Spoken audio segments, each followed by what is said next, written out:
These things are Mama above this. And never be say also Bem no more Bedro President John Dramani Mahama baby. Mame Mao Akwaba and Faumbra Ghana in Sem TVGH so what frame Adjoa searching. Ebusia for Omanhene yaw Edubuache, our journalist Edin Sembia to draw or say. He is so ashamed of his Excellency John Dramani Mahama.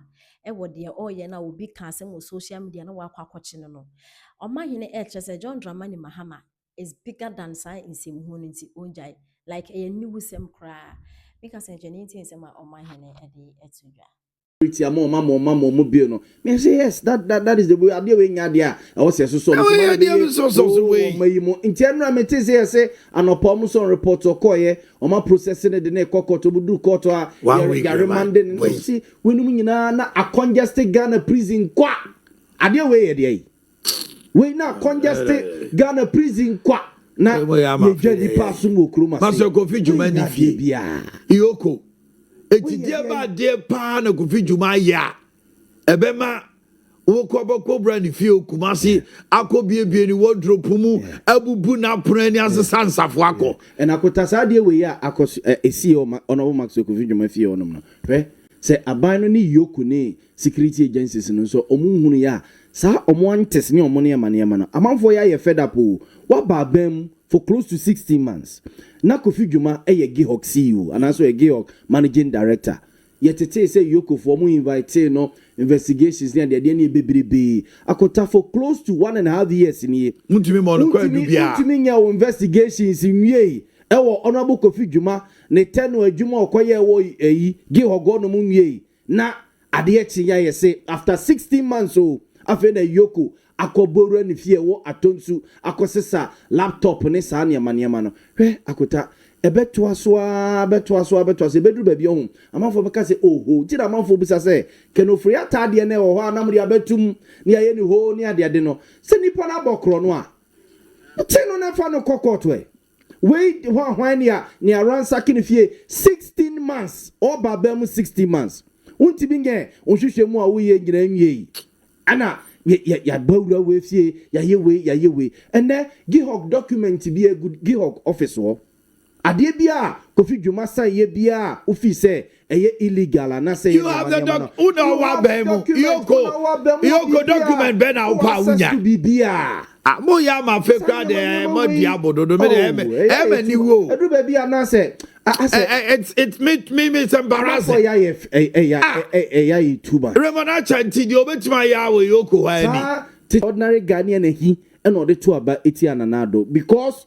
now President Mahama catch us ordinary Ghanaian and say me ba President Mahama me ba reset or the reset beba na saa ne maniama we freedom of speech and expression yes allow nipa no amana kire na dwene obi a okwan ofa so kire yes ebi ko overboard any ade say bia obedi panimu atem but this baba Amando boy yi ayeso ko post to picture e woni page e wo Facebook say LGBT colors or the association penimfo bi and penimfo bi wono ma or the wig as your mama ba be ye ma na the wig into Donald Trump wig I said we are see ya chisa boys ni nyina me dey me feel say President John Dramani yeah AI pa asa okay nana do kra ne your mampejo mama dancing dancing competition bi a boys mo ye there's our boys no munya o man ko be che o mana ya nchi on because o munye politically exposed. You see? Yanchi those boys are Omanhene mama Ay3ka nyina yemane sabi. Adena yanchi womo. Because they are not politically exposed people. Yes. We NPP ni and pressure so kakra ba so things Omanhene mama above this. And never be say o bem no mo mu jai. Bia ya ba bedro President John Dramani Mahama baby o pick your mind free 16 months ago any baby I do mine aba bedro no sani amaniama we besuso we so ma nipa bia bi obi kura nim no aba be hero na say yes so na we nya de wo say the issue of Nancy bloggers aye chichi wo mo hey na 2024 ni 2023 ba ensema e course o social media yi chro ne wan Ekufuado ndiema e kafa ne hui yes ba umia to mu ka so mu chichi bloggers o mu ya affiliated with the opposition party and then say ki Ghana e maburufa baby President John Dramani oh David mama let's raise the bar wait there way low emra nani 3 days it's beneath anybody omachi o na so o invite o mo to ye no omama honorable afenyo na standing surety am o bio no me say yes that is the way ade we nya de a o se so way mo nti enra me te say anopom so report okoye oma processing de na court obudu court a remanding no see wenum nyina na a congested Ghana prison kwa ade we ye de we na congested Ghana prison kwa na ye jadi pass mo kroma pass Kofi Juma ni fie ioko etidie ba de pa na Kofi Juma ya ebema wo koboko brand fie Kumasi akobie ni wardrobe mu abubu na pran ni asesa nsafo akọ enakota sa de we ya akọ esi honorable Max Kofi Juma fie onom no hwe se aban no ni yoku ni security agencies no so omunhunu ya sa omontes ni omone ema no amanfo ya ye fed up o wa ba bam for close to 16 months na ya busu amunya we breakfast ni mesre ma se mo me video bi na isi a me ra humum ha nipa eye o me ko video ma ni nkomo wate abusu stay with me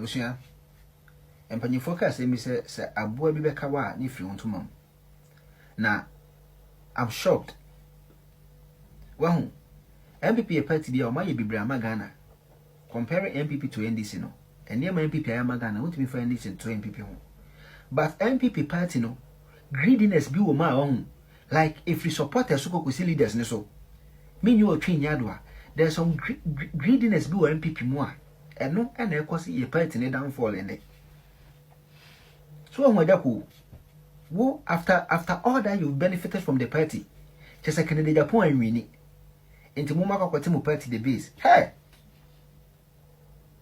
so does loyalty really existing in humanity like everyone ajako wo ajako and then kwakwati the base and then when I did the base and him just say simple and just because of say candidate Japan and win abuja so one idea we idea we NPP mo hwe ma me cite example bi nche o ye woni pa bi say e fa say fancy comedy emre bi ankofo kobo no me post ye ho video enya threat bebre political movies. Let me talk about these two people.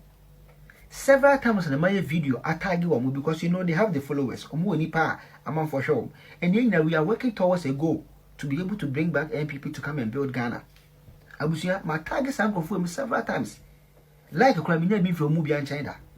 Now the MBN say, Nancy, minya, friend say, fancy comedy, minya, the number. You know, chat say, find out chance with minya. I don't know where you're no be me, you know, NPP power because you're pegana ye. I'm chance a comment, me post now, maybe send you my post time. I wish you and no one, and no one, up to now, Ghana responded me message beam. Wow, Nina say, there's a more my bank and you for and someone pursue be hobby. You see, now I'm going to the NPP about power.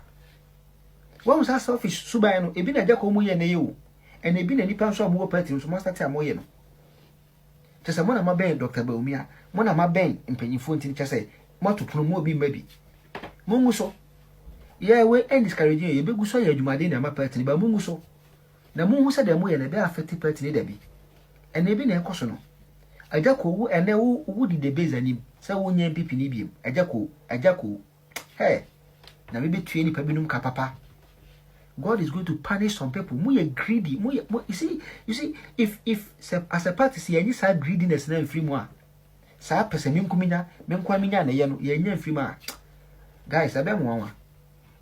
You see, sometimes a crony the me a chrono menfa adini menfa rag in 20 me a crony na crony timi abushia a crony the me a chrono me me anchen adina mo na be affect person but you don't know try I normal say ebinom followers see ebinom sort I say because mo bi no ma match. You said the likes of Nipa Mabobo Mudino. Ma bembe mpanyefa ma man for mo post bi o mo like it. Me post video and much respect to Chasopoko Presido. This guy haven't met him in person before or US or UK. Phone say e din komo. But to tap post me content and it will surprise you kind of fans and likes and comments awonya as compared to mine. At the end of the day, ni na bua party no. Na mo to wonom. Just say who attacking Nipa na kra at least oh hwe kra. Onyu NPP ni sum ohu a no atwam ne de bia ndisi for ba hye en na de we yakra no wankasa party for kra mboa tie me maka me sa den discourage me o. It's not going to discourage me and I mean konko boost hwe because I mean fake afa fa so bi ama e wo sa manfo hu ade no no hu asem na wo ka no mu tie na esa o ma dwuno nkoto ba de ma NPP na sa boda moto na mo se mo na ma ben panyimfo enti bia mo hye ya kwantata panyimfo so be hu a recognize enti mo nya mo ntena ho na sa mo nkwa mbetimi di party na ba power we live to see. You guys should stop those greediness. And yet, I did when that's happened to me and never idea can the Japan cheat for you. True NPP members and almost a Canadian winning, just an uncommon side, Canadian winning to know, and tell the base. Monko is a CPP, and not crying in another base. Now maybe 2 abo come. Share, time an NPP, your power and one. And I can mistakes in getting to be a kind and company for tea, if you can compare in your position. By anti.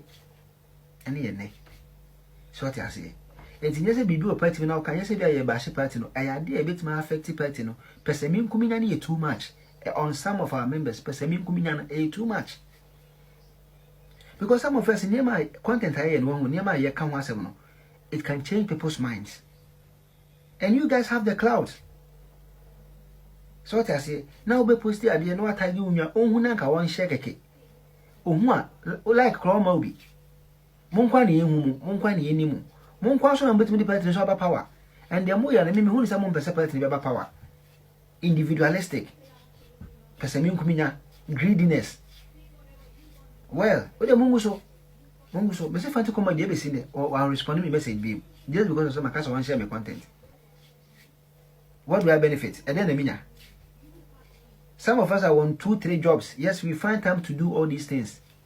Now one kasa unyanum sabotage unyu NPP ni be hu post on Facebook no atwam na da bia ndisi for ba hye and am kwa for kra mfiu and na say agbo so ifra no pa to the moto na monye wicked sa na we na discourage you e begu so aye but am kwa ko we say the pen na mu say you guys are the cause of it bye.